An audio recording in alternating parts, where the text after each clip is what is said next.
വിശുദ്ധ മർക്കോസ് അറിയിച്ച നമ്മുടെ കർത്താവ് ഈശോ മിശിഹായുടെ പരിശുദ്ധ സുവിശേഷം അധ്യായം 5. അവർ കടലിൻ്റെ മറുകരയിൽ ഗരസേനരുടെ നാട്ടിലെത്തി. അവൻ വഞ്ചിയിൽ നിന്ന് ഇറങ്ങിയ ഉടനെ അശുദ്ധാത്മാവ് ബാധിച്ച ഒരുവൻ ശവകുടീരങ്ങൾക്കിടയിൽ നിന്ന് എതിരെ വന്നു. ശവകുടീരങ്ങൾക്കിടയിൽ താമസിച്ചിരുന്ന അവനെ ചങ്ങല കൊണ്ടുപോലും ബന്ധിച്ചിടാൻ കഴിഞ്ഞിരുന്നില്ല.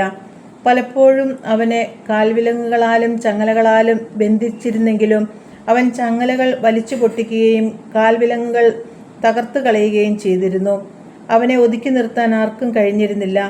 രാപകൽ അവൻ കല്ലറകൾക്കിടയിലും മലകളിലുമായിരുന്നു. അവൻ അലറി വിളിക്കുകയും കല്ലുകൊണ്ട് തന്നെ മുറിപ്പെടുത്തുകയും ചെയ്തിരുന്നു. അകലെ വെച്ച് തന്നെ അവൻ യേശുവിനെ കണ്ട് ഓടി വന്ന് അവനെ പ്രണമിച്ചു.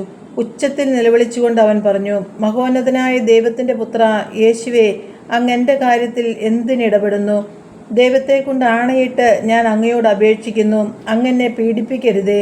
കാരണം അശുദ്ധാത്മാവെ, ഈ മനുഷ്യനിൽ നിന്ന് പുറത്തു വരുമെന്ന് യേശു ആജ്ഞാപിച്ചിരുന്നു.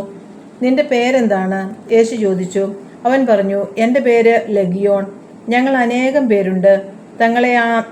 തങ്ങളെ ആ നാട്ടിൽ നിന്ന് പുറത്താക്കരുതേ എന്ന് അവൻ കേണപേക്ഷിച്ചു. വലിയ ഒരു പന്നിക്കൂട്ടം മലയരികിൽ മേയുന്നുണ്ടായിരുന്നു. ഞങ്ങളെ ആ പന്നിക്കൂട്ടത്തിലേക്ക് അയക്കുക, ഞങ്ങൾ അവയിൽ പ്രവേശിച്ചു കൊള്ളട്ടെ എന്ന് അവർ അപേക്ഷിച്ചു. അവൻ അനുവാദം നൽകി. അശുദ്ധാത്മാക്കൾ പുറത്തു വന്ന് പന്നിക്കൂട്ടത്തിൽ പ്രവേശിച്ചു. ഏകദേശം 2000 പന്നികളുണ്ടായിരുന്നു. അവ കിഴക്കാൻ തൂക്കായ തീരത്തിലൂടെ പാഞ്ഞു ചെന്ന് കടലിൽ മുങ്ങിച്ചത്തു. പന്നികളെ മേയിച്ചുകൊണ്ടിരുന്നവർ ഓടിപ്പോയി നഗരങ്ങളിലും നാട്ടിൻപുറങ്ങളിലും വിവരമറിയിച്ചു. സംഭവിച്ചത് എന്തെന്ന് കാണാൻ ജനങ്ങൾ വന്നുകൂടി. അവർ യേശുവിൻ്റെ അടുത്തെത്തി.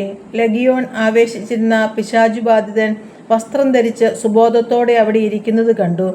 അവർ ഭയപ്പെട്ടു. പിശാചുബാധിതനും പന്നികൾക്കും സംഭവിച്ചത് കണ്ടവർ അക്കാര്യങ്ങൾ ജനങ്ങളോട് പറഞ്ഞു. തങ്ങളുടെ പ്രദേശം വിട്ടു പോകണമെന്ന് അവർ യേശുവിനോട് അപേക്ഷിച്ചു. അവർ വഞ്ചിയിൽ കയറാൻ തുടങ്ങിയപ്പോൾ പിശാചു ബാധിച്ചിരുന്ന മനുഷ്യൻ അവനോടുകൂടെ പോകുന്നതിന് അനുവാദം ചോദിച്ചു.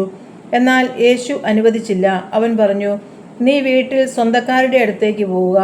കർത്താവ് നിനക്ക് വേണ്ടി എന്തെല്ലാം പ്രവർത്തിച്ചുവെന്നും എങ്ങനെ നിന്നോട് കരുണ കാണിച്ചുവെന്നും അവരെ അറിയിക്കുക. അവൻ പോയി യേശു തനിക്ക് വേണ്ടി എന്തെല്ലാം ചെയ്തെന്ന് ദെക്കാപോളിസിൽ പ്രഘോഷിക്കാൻ തുടങ്ങി. ജനങ്ങൾ അത്ഭുതപ്പെട്ടു.